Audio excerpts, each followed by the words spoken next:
जय हिंद दोस्तों, YouTube channel पर आपका हार्दिक अभिनंदन है। दोस्तों अपन पढ़ रहे हैं रिवीजन टेस्ट के बारे में। रिवीजन टेस्ट की बात करते हैं तो कौन सी क्लास है? 11th क्लास है।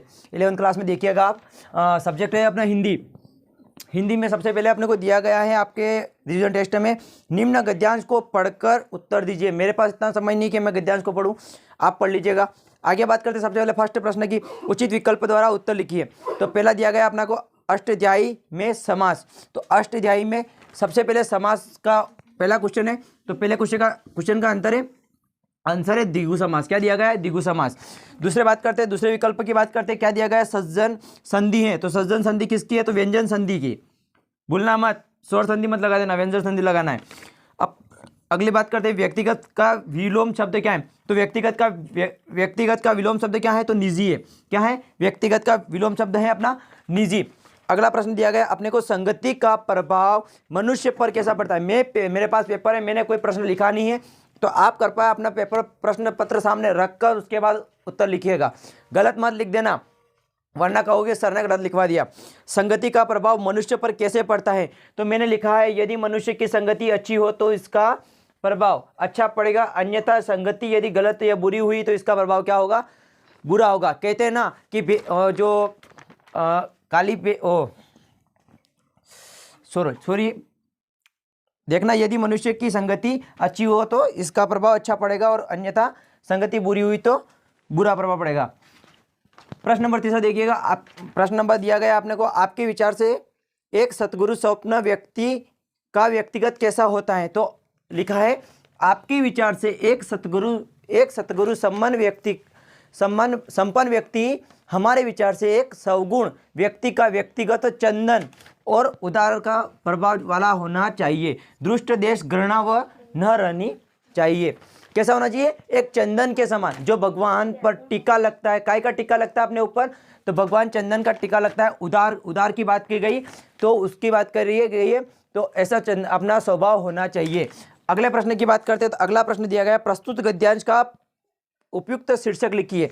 तो उपयुक्त उसका शीर्षक है मनुष्य का व्यक्ति। इसका क्या है? गद्यांश का प्रयुक्त शीर्षक है। प्रश्न नंबर अगला चलते हैं अपन। प्रश्न नंबर अगले में 5वें में दिया गया है कि दृष्ट व द्वेष के विपरीत शब्द लिखिए। तो दृष्ट का लिख लेना, मैं भूल गया हूँ, दृष्ट का लिख लेना तुम लोग सज्जन, और द्वेष का लिख लेना प्रेत। क्या लिखोगे? प्रीति। ठीक है, तो ये 5वें का उत्तर है। प्रश्न क्रमांक 2 को देखिएगा। निम्नलिखित काव्यांश को पढ़कर पूछे गए प्रश्नों के उत्तर दीजिए। तो पहले प्रश्न देखना। पहला प्रश्न दिया गया अपने को, पहरूप का शाब्दिक अर्थ क्या है? तो पहरेदार। क्या है? पहरेदार। ख वाला लगा लीजिएगा। अगला प्रश्न अपने को दिया गया है, अंचल दीपक समान में रहना कौन सा अलंकार है? तो याद रखना, इसमें ढेर सारे अलंकार हैं।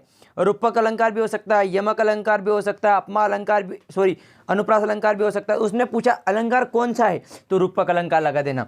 बाकी एक्चुअली ये यमक अलंकार, अनुप्रास अलंकार दोनों भी सही है, आपके हिसाब से लगा लेना, क्योंकि ये ऑब्जेक्टिव में 3 दिए हैं और तीनों सही दिए गए। अब आपके हिसाब से लगा लीजिएगा। प्रश्न नंबर 3 की बात करते हैं, शत्रु की छाया का अर्थ है। तो मैंने लिखा है, पराधीनता से देश की कहानी की काली छाया पूरी तरह दूर नहीं हुई, इसका उत्तर दिया गया है। अगले प्रश्न की बात करते हैं। प्रश्न नंबर 4 की, जनगंगा में ज्वार से क्या अभिप्राय है? तो जनगंगा में ज्वार लोगों में नया उत्साह और तुम नई लहर की एक पहचान है, उसे क्या कहा गया? जनगंगा कहा गया है। अचल और अमर शब्दों के विपरीत शब्द लिखिए। तो अचल का है चल और अमर का है मृत्यु। अब प्रश्न क्रमांक डायरेक्ट कहाँ जाना है? खंड ख में। प्रश्न क्रमांक ख में तो प्रश्न क्रमांक 6 दिया गया अपने को। तो प्रश्न क्रमांक 6 में क्या दिया गया अपने को? सबसे पहले ऑब्जेक्ट दिया गया है, सत्य व असत्य लिखिए।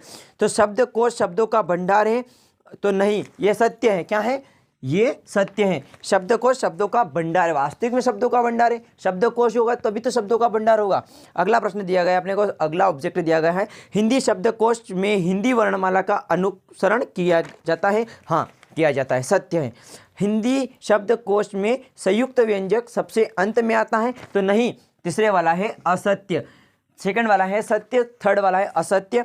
अगली बात करते हैं, विश्व कोश के अंतर्गत ज्ञान की की सभी महत्वपूर्ण शाखाओं की जानकारी दी जाती है? तो हाँ, सत्य, दी जाती है, वास्तविक बात है।